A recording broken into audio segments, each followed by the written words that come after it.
Hi everybody, Claire here from Isle Labradoodles, and we're here with the next episode for the Café Noir litter. This litter is a medium-sized, multi-generation Australian Labradoodle litter, and the puppies are now 1 week old, and so we're going to do our update, let you know what they've done in the past week, tell you a bit about how Oceana's feeling, and then we're going to talk a little bit about training and choosing a vet.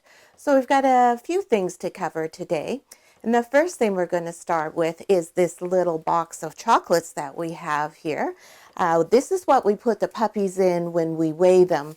So we take them out of the whelping nest, we weigh them, and then we keep them in this box. That keeps them safe, and they're also all close together so they stay nice and cozy warm. And Oceana doesn't worry at all when they're there because she knows that they're all secure.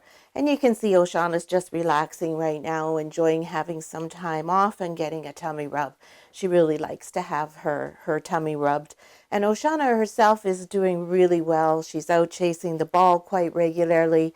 She's eating about 6.5 pounds of raw food a day, and she eats quite a little bit of kibble as well.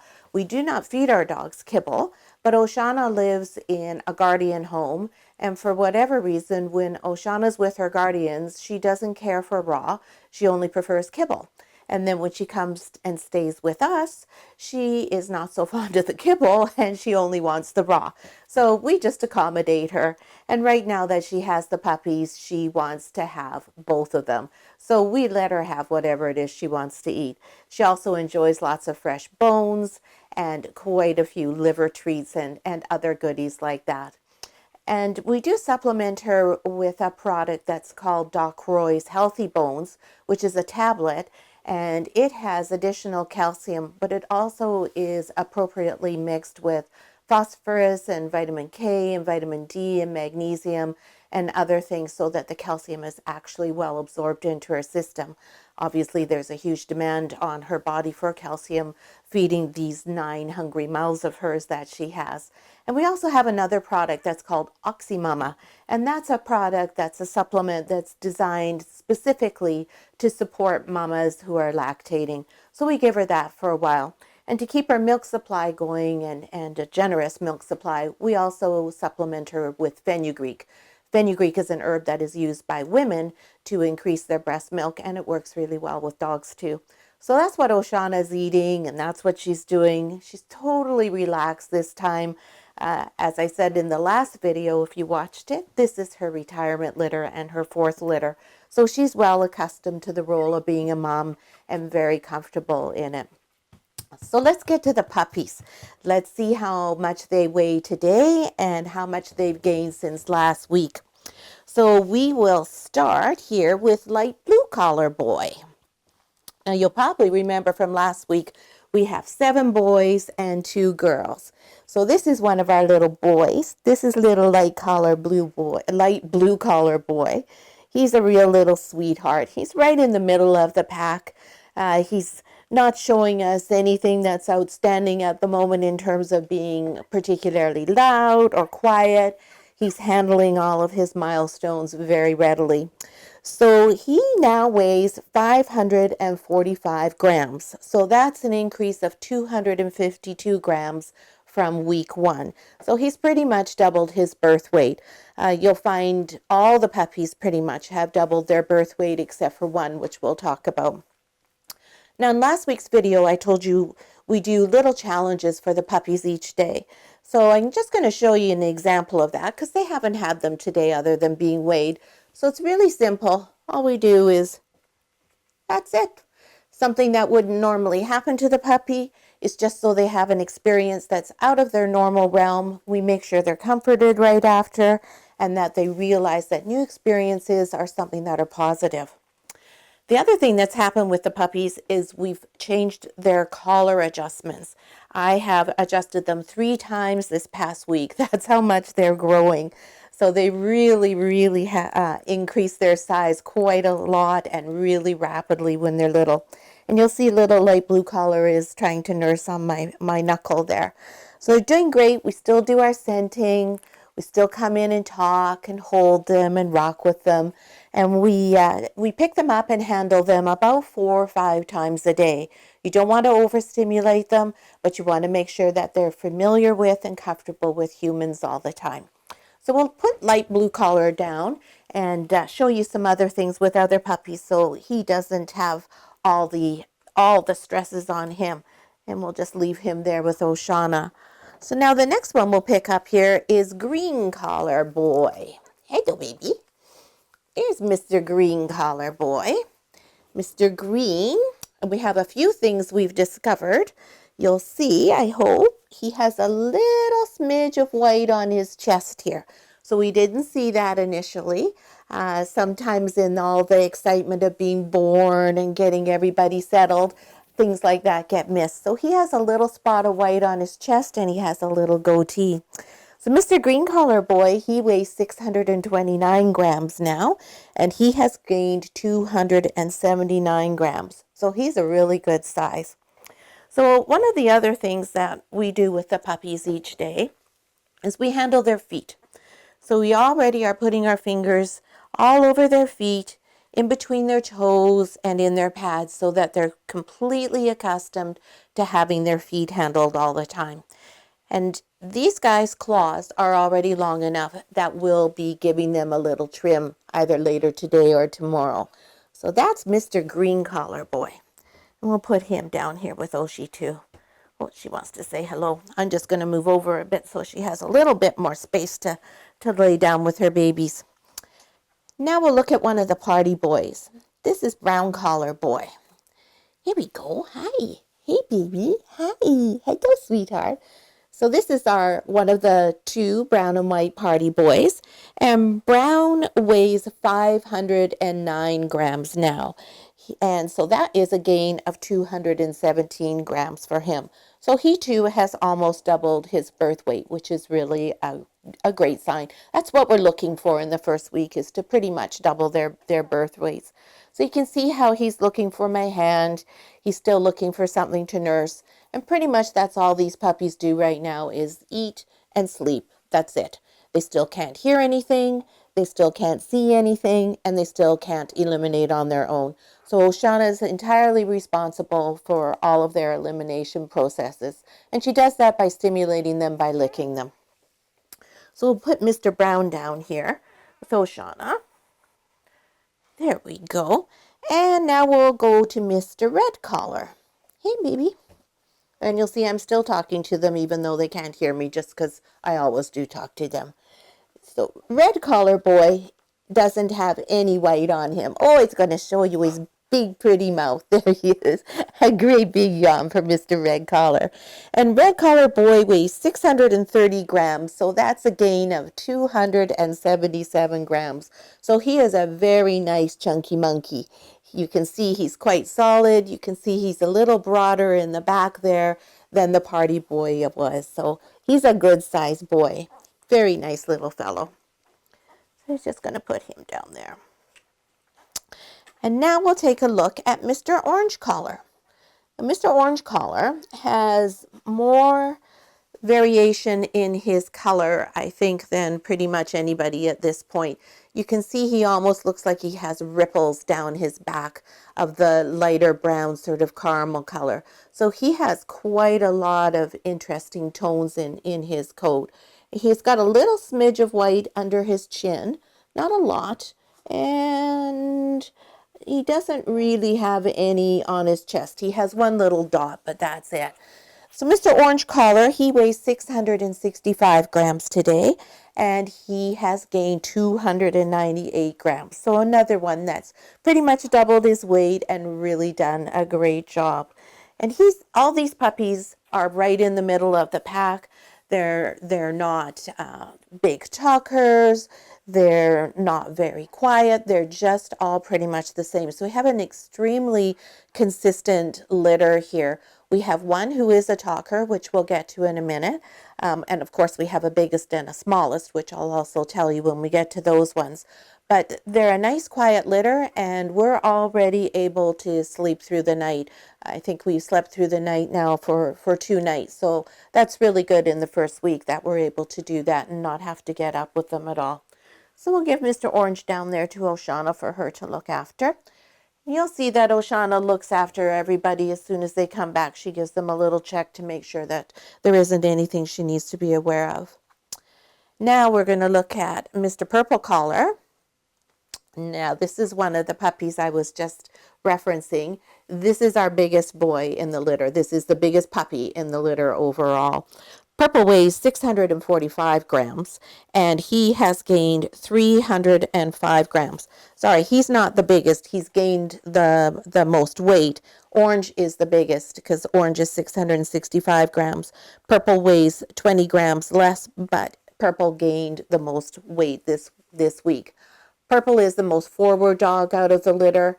He is always able to find the milk bar, and he is always very skilled at finding the best spot in the milk bar. So that's why he's gained more weight than anybody. And he does not have any white on him at all. And he is, if you see him next to Oceana here, if you just take a look at the two colors side by side, you can see he's considerably lighter brown than Oceana is. Oceana is so dark, she's almost black. So he's a beautiful, beautiful sort of a milk chocolate color. And there's Oceana wanting to kiss him and welcome him back and just make sure that everything's fine with him. And now we have one of our little girls, little peach collar girl. Hey, baby girl. Here she comes. Here's Miss Peach. She's a sweet little girl. She's a really nice little dog. Aren't she? It's a very cute girl. Peach now weighs 627 grams, and she's gained 299 grams. So she's done really well. That's excellent. She was not one of the larger puppies to begin with, and now she's right up there in the 600 range. So that's a really, really good weight. So she's clearly managing quite nicely. And she's going to give you a nice yawn and a little bit of a stretch. And we can already see where those teeth are going to start coming in and not too long from now. So we'll give her to Oceana as well. There you go, Oshie. There you go. Oceana's busy cleaning somebody, so we'll just let Peach find her way. Now we will do Pink Collar Girl. Now, Pink Collar Girl is one of the puppies I was also saying that has something to talk about. A couple of things with Pink. She has some white on her chest, which we didn't see at first. There it is. And you can see that she's moving around considerably. She's the squawker in the group. She talks. She tells you when she's upset. She does not stay still. And she is very forward in making sure we all know what it is that Miss Pink wants. So I would say that right now she's the bossy one out of the group. Don't expect that this will stay the same. She could end up being the quietest puppy in the litter by the end of the day. But for now, she's the talker. And Pink weighs 578 grams today, and she has gained 263 grams over this past week. So now we'll give her back to Oceana. And our last little puppy is Dark Blue Collar Boy, the other party. This fellow is the smallest in the group. He is very petite. He is also the least forward out of everybody. He will often just give up and not go and find a spot at the milk bar if it requires too much effort. So we spend a lot of time putting him on a nipple so that he is sure to get enough groceries. And he is the only one who has not doubled his birth weight since last week. So he weighs 441 grams and he gained 166 grams.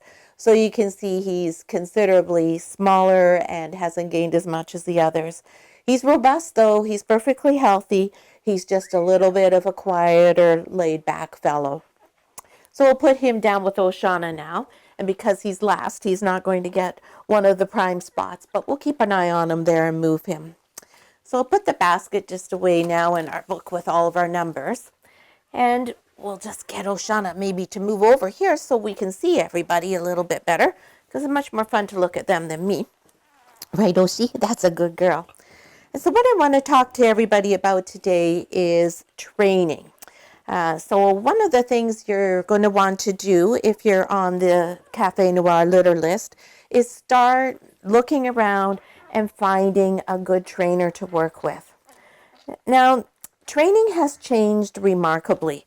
A lot of you that are on our reservation list, you haven't had a puppy of your own as an adult. You've grown up with a puppy, or if you're perhaps retired, you had a puppy when your children were younger, but you haven't brought one up for more than 10 years. And in the last 10 to 20 years, training of dogs has changed remarkably. So previously, a lot of what was done was with the human being dominant and with the human being sort of what was often referred to as the alpha, and always being in charge, and the one who was, the dog was submissive to you and respected you. But that respect wasn't an earned respect. It was more you will respect me kind of approach. This is the kind of thing you will find in books that were written by Cesar Millan or the monks of New Skeet. Cesar Millan is excellent with a certain type of dog, and those are usually what we call red zone dogs who've had a dreadful life and are emotionally traumatized, and they need some very different treatment than a Labradoodle. An Australian Labradoodle is probably as opposite from one of Cesar's red zone dogs as you can imagine. The monks of New Skeet wrote their first book, I believe, in 1978, and they republished it recently.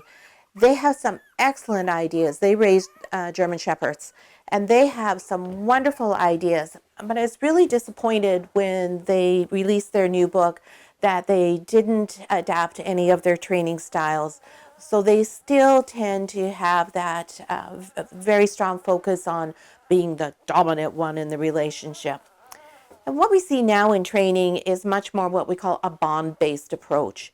And that's where we have a relationship with our dog. We recognize that our dog is not our servant and is not here to just do what we tell it to do. We want our dog to have strong feelings for us, to like us, to love us, and to respect us. And we want to earn that respect, not beat it into them. We want them to do what we want them to do and behave in the way we want them to behave because they want to and because it's pleasurable for them as well. And we also recognize now that dogs have a considerable level of intelligence. Now, Australian Labradoodles in particular are a very intelligent breed. They love learning and they learn really quickly. They also are with being so clever, you can't get away with a lot of things with them. They'll know if you're trying to trick them, and they also quite often play jokes on you. So they're easy to train because they want to be trained and they want to learn, but they're also clever and very intelligent, and they'll recognize if you're being phony or if you're not being honest with them. So that's something to keep in mind. So we have a series of suggestions for reading for you and trainers that we like. And we'll have the links below the video for you for those. Sophia Yin is a veterinarian who has a really great approach and one that we follow most closely out of everybody. And Ian Dunbar is another vet. And we also like his approach, although we don't follow him anywhere near as much as we follow Sophia Yin's approach. And when you're looking for a trainer, one thing to remember is there's no regulations for dog trainers. Anybody can put their shingle up and say, oh, I'm a dog trainer. So what you want to be searching for is one that is actually certified by something and someone. And then when you find that trainer, go and check out what it is they say they're certified by. Like, are they certified by ABC School of Dog Training where they took one 15-minute course? Or did they actually go to a program and learn something hands-on from a true trainer? And there's two sort of broad approaches to training. One is called luring and one is called shaping. Luring is when you use a treat. And so when you want your dog to sit, you have the treat, And the way you position the treat in front of the dog causes the dog to naturally sit. Then you say, yay, that's great, good dog, and use the word sit and give them the treat. The other thing is shaping. Shaping is where you wait for the dog to do the behavior and then you reward them, and you use a clicker normally to mark the behavior. So Karen Pryor is probably one of the pioneers of shaping behavior, and you'll find quite a few vets, or not vets, trainers rather, who are certified are Karen Pryor certified. It's a fine method. It's not my preferred method. I find it disconnected, but it works for a lot of people, and there's certainly nothing wrong with it. It's a very well regarded program. Luring is more what I prefer to do. Maybe it's because I'm impatient, because you get results faster. I'm not a huge fan of clickers. I much prefer using the treats, and it just works for me personally better. So ask your trainer when you're looking for one. Do you use a shaping method? Do you use a luring method? And please be highly wary of any trainer who talks about being the alpha in the relationship, focuses on things like not letting the dog eat before you do, go out the door before you do, and those types of things. Those are more Cesar Millan, Monks of New Skeet based type trainers, and really are not successful with Labradoodles. Generally, what happens with that type of training is, well, you may have a dog who's extremely well behaved and sits on command and doesn't move. You have a dog that doesn't have very much confidence. These are the types of dogs that you see that become insecure, may be aggressive on the leash, may be aggressive to people, are generally very unhappy in their lives because they're so cowed and they're so controlled and they haven't learned any self-confidence. If you've got your dog and you've worked with your dog together and you're a team and you've earned your dog's respect and you have a great bond-based approach with your dog is going to want to sit because that's what's fun. And because your dog's happy, because you're happy and everyone's happy. And yeah, you may have a dog that sometimes gets up when it should have been on a down stay for half an hour. But at the end of the day, I find your dog will be much better behaved overall. So those are my thoughts on training. So please take some time, start looking now. Now, if you're on the reservation list for the Café Noir litter, please go to the Van Isle Labradoodles private owners Facebook page and ask for recommendations there for trainers. We pretty much have puppies all over the Vancouver Island, scattered throughout the lower mainland and throughout the province of Alberta as well. We don't tend to have our puppies go further because we don't ship our puppies, but we do have one in this litter, our first one, that's going to Manitoba. So for that puppy, that owner is going to have to do her own research to find a really good trainer because we don't have anyone else in Manitoba at this point. So we're really excited to have her join our family and extend our reach. Reynold is from Manitoba originally, so it's an extra bonus for us. So anyways, start looking for your trainer now. Start asking on the Van Isle Labradoodles Facebook page. And you can even post here on the YouTube asking people for comments. And I'm sure you'll get some recommendations. And also just use the internet and use YouTube as search engines to look for good trainers in your area.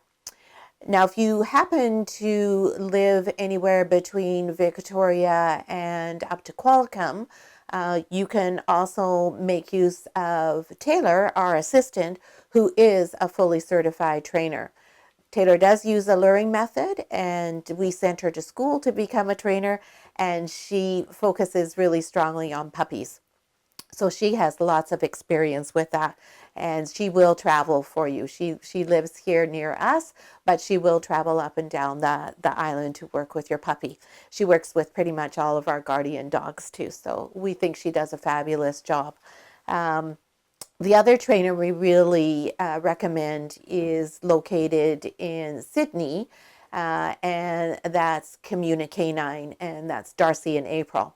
And we'll put the links for Taylor's company, which is Positive Results, and Darcy's Communicanine under the video as well for you, so you can contact them.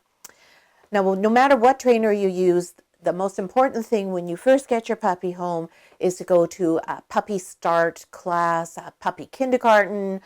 There'll be lots of names, but what you want is to have your puppy in a group. It's really important the puppy is socialized not just with people, but with other dogs. Now, these puppies have seen mostly Labradoodles, so you want to start exposing them to other breeds of dogs. And yeah, dogs can recognize their own breed. So if you're out and there's 10 different breeds of dogs, your dog is going to be able to go, oh, there's another Labradoodle, zero in on that, and that's where your dog is going to go first. They are able to recognize their own kind, so to speak.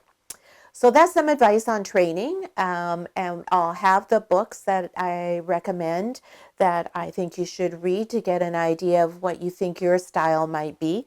And I have to be honest, I probably read a half a dozen training books in the course of a year, and I tend to get bits from each of those books and put them together for my style. I also, because we're busy with puppies so much, which is lots of fun, we tend to rely on Taylor to actually do the formal training for our dogs. Usually our dogs are the ones that are the worst at ever being housebroken. They end up being the oldest because we're always running around doing something else and we don't follow our own advice. So we want you to do what we say and not what we do in that respect.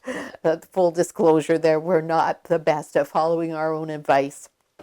Now, the other thing I want to talk to you about today is choosing a vet. If you don't have a vet already because you don't have a pet or anything, please take some time to thoroughly investigate and interview vets. Vets are, the vets should be willing to be interviewed. You should offer to pay for that, but I always ask a vet for a consultation before I ever think about taking one of my dogs there. Now you want to decide what your approach is. Are you more looking for a natural, holistic approach, or are you looking more for a traditional vet approach?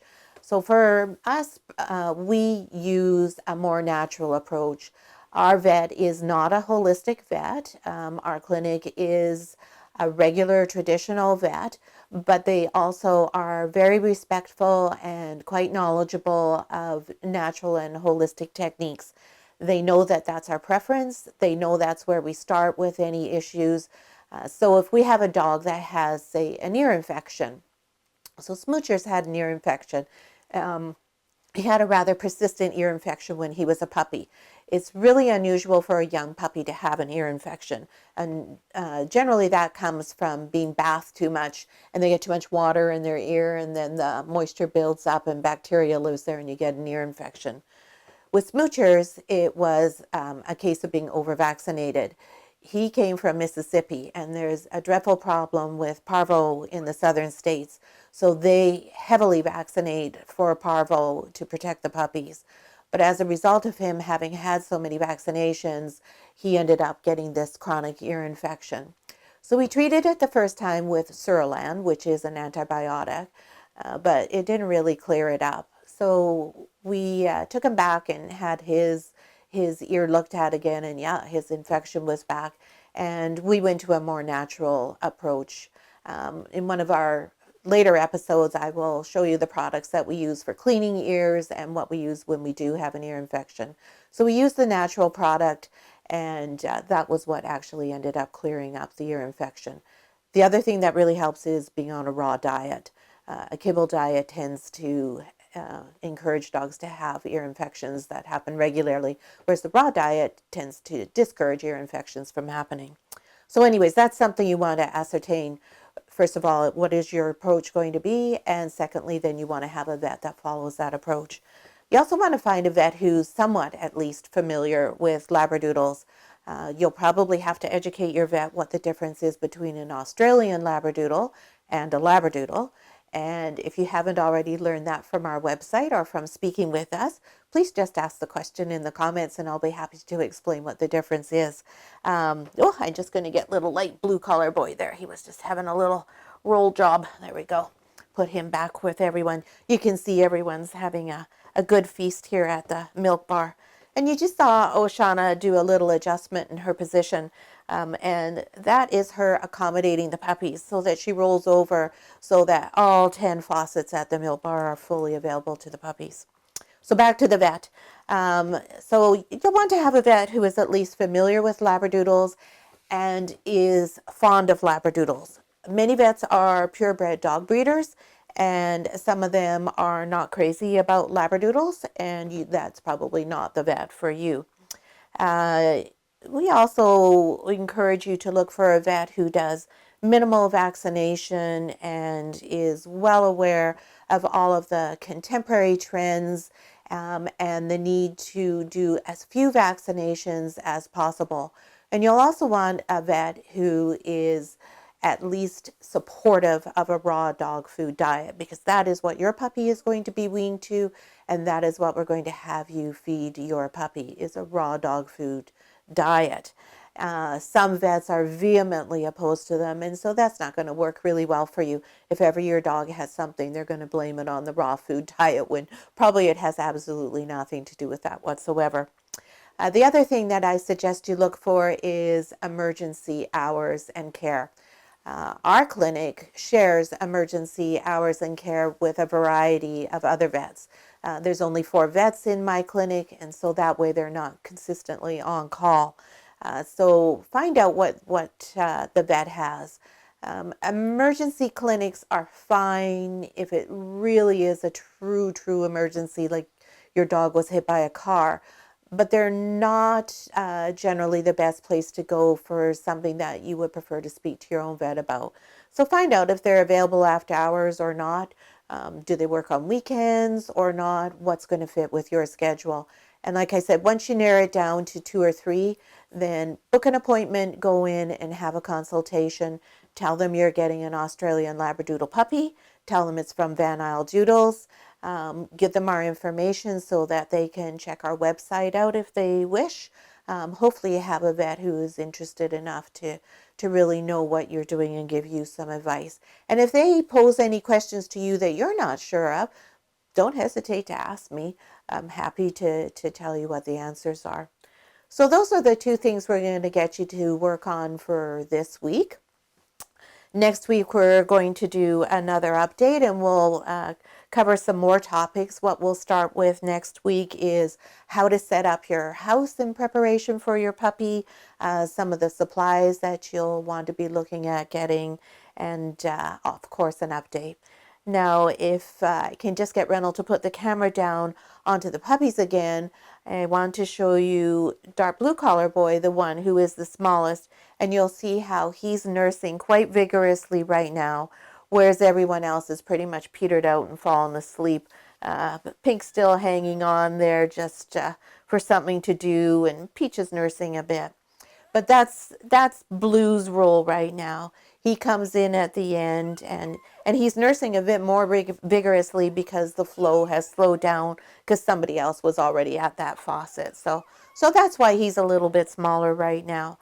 It doesn't necessarily mean he's going to end up being the smallest in the litter permanently, but for now that's where he is. When they start eating solid food, he may be the one who eats the most. So that's our update for the Café Noir litter of Australian Labradoodle puppies for today. We hope you've enjoyed the video. If you did, please give us a thumbs up.